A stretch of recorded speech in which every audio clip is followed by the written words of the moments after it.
یہ جو شق صدر واقعہ ہوا تھا پہلا والا، جو اس بنی سعد میں حضرت حلیمہ سعدیہ کے گھر میں اس کے پاس ہوا تھا، اس میں نبی اکرم صلی اللہ علیہ وسلم کے قلب اطہر کو ٹھنڈے پانی سے دھویا گیا تھا. اور جو بعد کے جو شق صدر کے واقعات ہیں، شق کہتے ہیں کاٹنے کو، کھولنے کو، چیرنے کو، صدر کہتے ہیں دل کو چیرنا، اس لیے اس کو شق صدر کہا جاتا ہے. شق صدر کے بعد کے واقعات سے پتہ چلتا ہے کہ وہاں پر نبی صلی اللہ علیہ وسلم کے قلب اطہر کو زمزم کے پانی سے دھویا گیا، اور یہاں پہ اس کا پتہ چلتا ہے کہ ٹھنڈے پانی سے دھویا گیا تھا. ٹھنڈے پانی سے دھونا جو ہوتا ہے وہ انتہائی بہترین صفائی کے لیے ہوتا ہے، خصوصاً سفید کپڑے کے لیے، باقی چیزوں کے لیے جن میں نشان بالکل کچھ بھی نہیں بچنا چاہیے. جو نماز کی شروع کی دعائیں ہیں جن کا میں نے تذکرہ کیا کہ ہم میں سے اکثر کو اس کا پتہ نہیں ہوتا، ان میں سے ایک بہت خوبصورت دعا جو ہے وہ ہے اللہم اغسل خطایای کما غسلت الثوب الابیض بالماء والثلج والبرد. اے اللہ تعالیٰ میرے گناہوں کو ایسے دھو دے جیسے دھویا جاتا ہے، جیسے تو دھوتا ہے سفید کپڑے کو، بالماء بالثلج والبرد، پانی کے ساتھ، ثلج اولوں کے ساتھ، برد ٹھنڈے پانی کے ساتھ. برف پانی ٹھنڈا جو ہے اس کے ساتھ چیزوں کو دھونا، سفید کپڑے کو دھونا، یہ انتہائی صاف ستھرا کرتا ہے.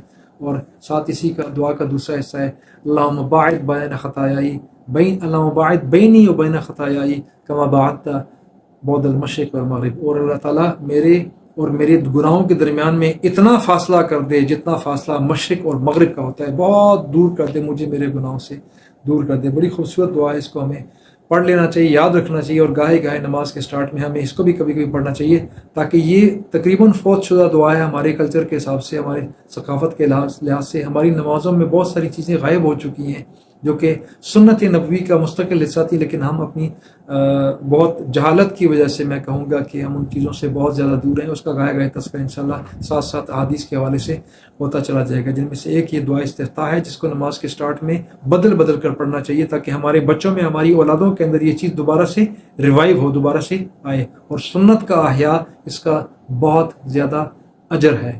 ایک حدیث کے اندر 100 شہداء کا اجر ہے. ایک مری ہوئی سنت کو جس کو لوگ بھول چکے ہیں، تقریباً فوت ہو چکی ہے، لوگوں کو یاد بھی نہیں ہے، عمل ہی نہیں اس کے اوپر نہیں، اس کو دوبارہ جب احیاء اس کا کرتے ہیں، اس کو ریوائیو کرتے ہیں، دوبارہ سے سٹارٹ کرتے ہیں، اس کا بہت زیادہ اجر ہے. بہرحال شق صدر کے واقعے کی طرف دوبارہ جاتے ہیں. اس واقعے میں بتایا گیا کہ ان کے قلب اطہر سے نبی صلی اللہ علیہ وسلم نے بعد میں جب اس واقعے کا تذکرہ کیا تو انہوں نے بتایا کہ اس میں سے گوشت کا لوتھڑا نکال کر اس کو پھینک دیا گیا. گوشت کا لوکڑا کیا تھا، لوتھڑا کیا تھا؟ فرمایا کہ یہ شیطان کا حصہ تھا جس کو نکال کر پھینک دیا گیا. نبی صلی اللہ علیہ وسلم کو بچپن سے ہی بار بار اللہ تعالیٰ نے ہر لحاظ سے، ہر قسم کی خرافات، ہر قسم کی منفی سوچ، منفی واقعات، منفی الحاقات، ہر چیز سے بچا کے رکھا.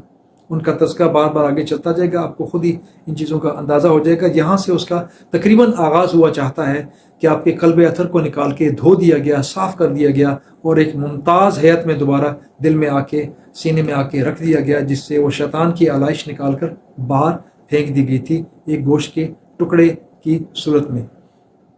یہ شیطان کا حصہ تھا. نبی اکرم صلی اللہ علیہ وسلم کی فرمان مبارک کے مطابق نبی صلی اللہ علیہ وسلم کا فرمان ہے کہ شیطان انسان کے رگوں میں دوڑتا پھرتا ہے خون کی طرح، اور فرمایا روزہ رکھ کے اس کی دوڑ کو روکو.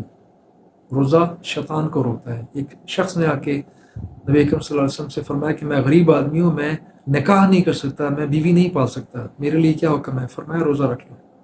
شہوات نفسانی کے اوپر قابو کا بہترین طریقہ روزہ ہے، ہر عمر میں، ہر معاشر میں، ہر حال میں، ہر شخص کے لیے. یہ روزہ جو ہے انسان کی نفسانی خواہشات کو دبا دیتا ہے بالکل. یہ بہت خوبصورت ویپن ہے، بہت خوبصورت اسلحہ ہے جو شیطان کے خلاف ڈھار اور تلوار دونوں کام چلاتا ہے. شیطان سے بچاؤ کے طریقے ہمیں پتہ ہونے چاہیے. شیطان انسان کی زندگی میں بہت خاموشی کے ساتھ آتا ہے. شرک خفی سے لے کر بڑے بڑے گناہوں تک ہر قسم کی چیزوں کے اندر یہ پڑا ہوتا ہے. شرک خفی وہ شرک ہوتا ہے جو انسان کو پتہ بھی نہیں ہوتا اور انسان کر چکا ہوتا ہے. کسی چیز کو اللہ تعالیٰ کی خصوصیت کے ساتھ وہ کرے گا. کسی کا خیال ہوگا کہ اگر مجھے فلاں فیصلہ آج نہ ہوا تو میں شاید کنگلا ہو جاؤں گا. اس کا مطلب ہوتا ہے کہ اس نے اپنے رزق کو اس فیصلے سے ملک کر دیا. یہ شرک خفی ہے. اس قسم کی بہت ساری چیزیں ہیں، اور نبی صلی اللہ علیہ وسلم نے شرک خفی سے رکنے کا صحابہ کو بھی انہوں نے اس کا بہت زیادہ درس دیا اور فرمایا کہ شرک تمہاری زندگی میں ایسے آتا ہے، اس سے بھی زیادہ خاموشی کے ساتھ آتا ہے، جتنی خاموشی سے ایک تاریک رات میں ایک کالے رنگ کی کیڑی زمین کے اوپر چلتی ہے، نہ اس کی آواز آتی نہ وہ نظر آتی ہے، اس کے پاؤں کی چلنے کی آواز کسی کو نہیں آتی۔ شیطان اس سے بھی خاموشی سے انسان کی زندگی میں شرک کو لے کے آتا ہے۔ صحابہ جب الرٹ ہوئے، ان کو احساس ہوا کہ یہ تو بہت بڑی خطرے کی بات ہے، انہوں نے اس کا مداوع پوچھا، علاج پوچھا۔ نبی اکرم صلی اللہ علیہ وسلم نے جو الفاظ بتائے وہ تقریباً چھٹا کلمہ ہے جو ہم لوگ چھٹے کلمے کے نام سے آتے ہیں۔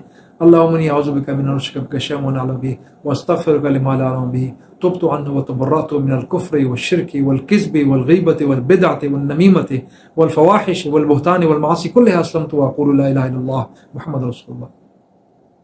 یہ وہ کلمہ ہے جس میں ان تمام خرافات، کفر، شرک، کذب، جھوٹ، غیبہ، والبدعة بدعات سے، نمیمت دوسرے بندے کے اوپر احسان کرنا، اس کی چغلیاں کھانا، والنمیمة والفواحش کلها، اور تمام قسم کی فحش چیزیں جو ہیں ان سے بچنے کی اللہ تعالیٰ سے استدعا کی گئی ہے۔ بڑی خوبصورت ہے۔ اور شرک سے سب سے پہلے استدعا کی گئی کہ اللہ تعالیٰ مجھے شرک سے بچائے رکھ۔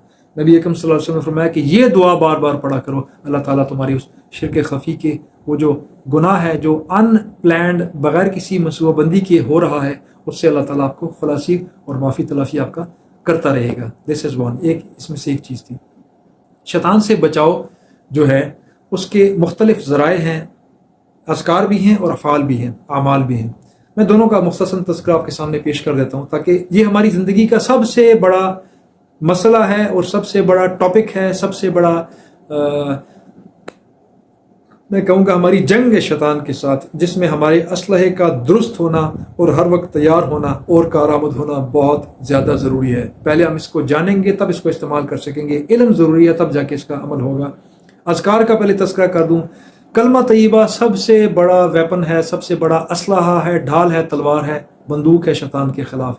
حضرت ابوبکر صدیق رضی اللہ تعالیٰ عنہ نے نبی کریم صلی اللہ علیہ وسلم سے پوچھا کہ اللہ کے رسول شیطان سے بچاؤ کے لیے کیا ہے؟ آپ صلی اللہ علیہ وسلم نے فرمایا وہی جو آگ سے بچاؤ کے لیے، لا الہ الا اللہ، کلمہ طیبہ، لا الہ الا اللہ محمد رسول اللہ۔ ورد میں اگر آپ صرف لا الہ الا اللہ بھی پڑھتے ہیں تو کافی ہے، لیکن کوشش کیا کریں جب ختم کرتے ہیں سوائق پورا ہوتا ہے تو لا الہ الا اللہ محمد رسول اللہ کہہ دیا کریں۔ ورد کلمہ کا ورد کے جہاں میں فضائل آتے ہیں اس میں اس کا تذکرہ بڑے خصوصیت کے ساتھ ہے کہ لا الہ الا اللہ ہے، کلمہ طیبہ پورا ہے، لیکن ورد میں آپ صرف کلمہ طیبہ میں لا الہ الا اللہ کہہ سکتے ہیں، پڑھ سکتے ہیں۔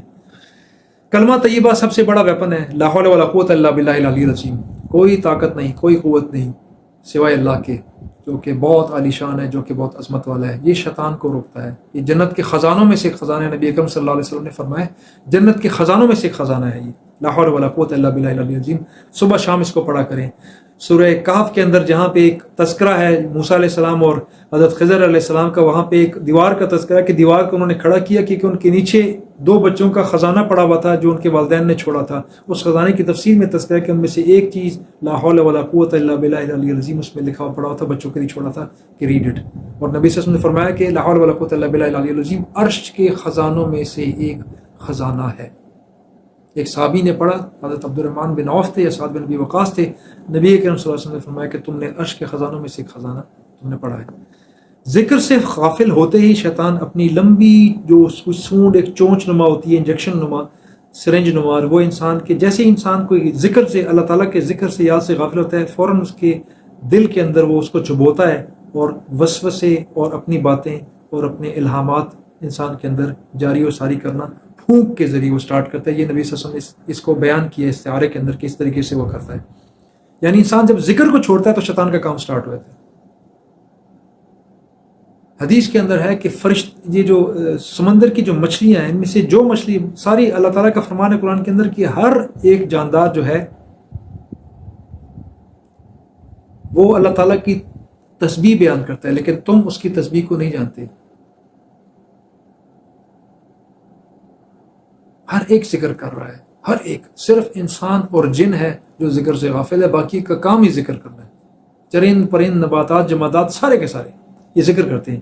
اور فرمایا کہ سمندر کی مچھلیوں میں سے وہ مچھلی جو اللہ تعالیٰ کے ذکر سے ذرہ برابر غافل ہوتی ہے، ذکر کو چھوڑ کے اور چیزوں میں لگ جاتی ہے، وہی اس شکاری کے کنڈے میں، اس کے جالے میں آتی ہے اور وہی پکڑی جاتی ہے۔ شکار صرف اس کا ہوتا ہے، جس جاندار کا شکار ہوتا ہے وہی ہوتا ہے جو کہ اللہ تعالیٰ کے ذکر سے غافل ہو چکا ہوتا ہے۔ حدیث سے پتہ لگتا ہے۔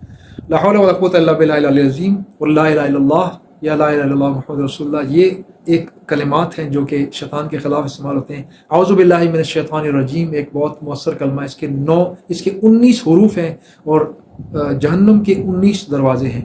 ایک حدیث کے اندر ہے کہ جو دن میں 19 مرتبہ اپنی موت کو یاد کرتا ہے وہ شہیدوں میں لکھا جاتا ہے، شہداء میں اٹھایا جاتا ہے. اس کا اتنا زیادہ موت کو یاد کرنے کا تذکرہ اس 19 کی انسیت کے ساتھ، 19 کے ریلیشن کے ساتھ، تعلق کے ساتھ. جہنم کے 19 فرشتے ہیں. اعوذ باللہ من الشیطان الرجیم انسان کو شیطان سے بچاتا ہے. جب بھی آپ کو غصہ آئے، جب کسی کو غصہ آتا ہے، شیطانیت کہیں نظر آتی ہے آس پاس، اپنے نفس کے اندر، اپنے آپ کے اندر، اپنی زبان کے اندر، باتوں کے اندر، تو اس کو فوراً اعوذ باللہ من الشیطان الرجیم پڑھ لینا چاہیے. فوراً اس کو آیت الکرسی پڑھ لینا چاہیے. آیت الکرسی شیطان کے خلاف ایک مؤثر ترین حصار اور ہتھیار ہے. ایک مرتبہ آیت الکرسی پڑھنے سے فرشتہ انسان کے لیے مقرر ہو جاتا ہے، اس کی حفاظت کرتا ہے. اور جب وہ 3 دفعہ پڑھتا ہے تو اللہ تعالیٰ فرشتوں سے کہتا ہے کہ ہٹ جاؤ، میں اس کی حفاظت خود کروں گا. بستر پہ جاتے ہوئے ضرور 3 مرتبہ آیت الکرسی پڑھ لیا کریں. 3 مرتبہ آخری قل اعوذ برب الفلق اور آخری قل اعوذ برب الناس اور قل واللہ احد پڑھ لیا کریں. یہ نبی اکرم صلی اللہ علیہ وسلم کی سنت تھی کہ ان کو پڑھ کے 3 مرتبہ پڑھ کے اپنے دستے مبارک کے اوپر پھونک کے پورے جسم پہ جہاں جہاں ہاتھ پہنچتا تھا اس کو اس طرح پھیر لیا کرتے تھے. اور اتنی ریگولر روٹین تھی، اتنے روزانہ کی روٹین تھی، ان کی عادت تھی، عادت مبارکہ تھی، سیرت مبارکہ تھی کہ جب ان کے آخری وصال کا وقت تھا، جب ان کی بیماری کی حالت میں بڑے کمزوری کی حالت تھی، تو حضرت عائشہ رضی اللہ تعالی عنہا یہ پڑھ کے نبی اکرم صلی اللہ علیہ وسلم کے ہاتھ مبارک کے اوپر پھونک کے اپنے ہاتھوں سے ان کے ہاتھ مبارک کو پکڑ کے ان کے جسم پہ ملا کرتی تھی، اس روٹین کو قائم رکھنے کے لیے، اس روز کی جو ان کی نبی اکرم صلی اللہ علیہ وسلم کی جو سنت تھی اس کو قائم دائم رکھنے کے لیے. جو 10 دفعہ آیت الکرسی کو پڑھتا ہے اس کا اجر بہت ہی زیادہ ہے. ایک دفعہ اکٹھے بیٹھ کے 10 دفعہ پڑھنا لازمی اس کو کریں. اس کی بڑی خوبصورت حدیث ہے. اعمال و افعال کے اندر روزہ میں نے آپ سے تذکرہ کیا ایک بہت خوبصورت ڈھال ہے، اور نبی صلی اللہ علیہ وسلم نے ایک بہترین طریقہ بیان کیا کہ اگر آپ نے شیطان کو روکنا ہے تو روزے کی روش کو اپنا لیں. کوشش کریں ہفتے میں 2 روزہ رکھیں، ایک سوموار کا، ایک جمعرات کا. ایام 20 کے روزہ رکھنے کی کوشش کریں جو 13، 14، 15 کے مہینے کے درمیان کے روزے ہوتے ہیں. اس کی بڑی فضیلت ہے ایام 20 کے روزے کی. آدم علیہ السلام جب آسمان سے زمین کے اوپر تشریف لائے اور ان کی صحت، جنت کی وہ جو آسائشیں اور خوراک تھی وہ ہٹ چکی تھی، تو وہاں سے جب زمین پہ تشریف لائے تو انہوں نے اپنی جو صحت تھی ان کی خرابی کا تذکرہ جب انہوں نے جبریل علیہ السلام سے کیا تو انہوں نے ان کو بتایا، اللہ تعالیٰ کے حکم سے ہی بتایا ہوگا، اس کے علاوہ بات نہیں کرتے تھے، تو انہوں نے بتایا کہ آپ ایام 20 کے روزے رکھا کریں. آپ کے چہرے کی حشاشت، بشاشت، وہ نور، وہ تر و تازگی، وہ صحت مندی دوبارہ سے آ جائے گی. جس نے یعنی 13، 14، 15 کے ہر قمری مہینے کے روزے رکھے اس کی صحت بہت اچھی رہتی ہے. اور یہ آزمودہ ہے، خود بھی تجربہ کر کے دیکھ لیجیے. آپ کو یہ لوگ ہمیشہ اچھے حشاش بشاش نظر آئیں گے جو 13، 14، 15 قمری مہینوں کے روزے رکھا کرتے ہیں. اور سوموار اور جمعرات کا روزہ جو ہے نبی اکرم صلی اللہ علیہ وسلم سے پوچھا کہ آپ کیوں رکھتے ہیں، تو آپ نے فرمایا کہ سوموار اور جمعرات کو ان 2 دنوں میں انسان کے فرشتے اللہ تعالیٰ کے ہاں انسان کا عمل پیش کرتے ہیں. میں چاہتا ہوں جب میرا عمل اللہ تعالیٰ کے سامنے پیش ہو. غالباً یہ عمل عصر اور مغرب کے درمیان پیش کیا جاتا ہے، جس وقت دونوں فرشتے، دن کے 10 فرشتے اور شام کے دونوں فرشتے اکٹھے ہو چکے ہوتے ہیں، تو اس وقت یہ اللہ تعالیٰ کے ہاں پیش ہوتا ہے. نبی صلی اللہ علیہ وسلم نے فرمایا کہ جب یہ میرے اعمال اللہ تعالیٰ کے سامنے پیش ہوں تو میری خواہش ہے کہ میں روزے کی حالت میں ہوں. یہ ایک اور روزہ جو ہے یہ انسان کا شیطان کے خلاف ڈھال ہے.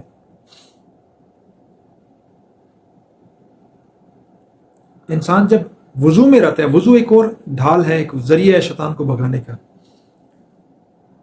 دائم الطہارہ ہمیشہ وضو میں رہنے والے شخص کو بہت زیادہ اس کے لیے اجر ہے، اس کے لیے بہت زیادہ فضائل ہیں. اس چیز کو بہت پسند کیا گیا ہے. اور علماء اور جو مشائخ اور جو نبی صلی اللہ علیہ وسلم کی ذات پاک کو جانتے تھے، صحابہ کرام، تابعین، فقہاء، ائمہ، یہ تمام لوگ اپنے آپ کو ہر وقت رات کو سونے تک وضو کر کے سوتے تھے. 24 گھنٹے کے روٹین میں ہمیشہ اپنے آپ کو وضو میں رکھنے کی کوشش کیا کرتے تھے. وضو کے بہت سارے اس کے فضائل ہیں. اس کا تذکرہ انشاءاللہ اگلی سیشن میں انیشلی ہوگا. وما علینا الا البلاغ المبین.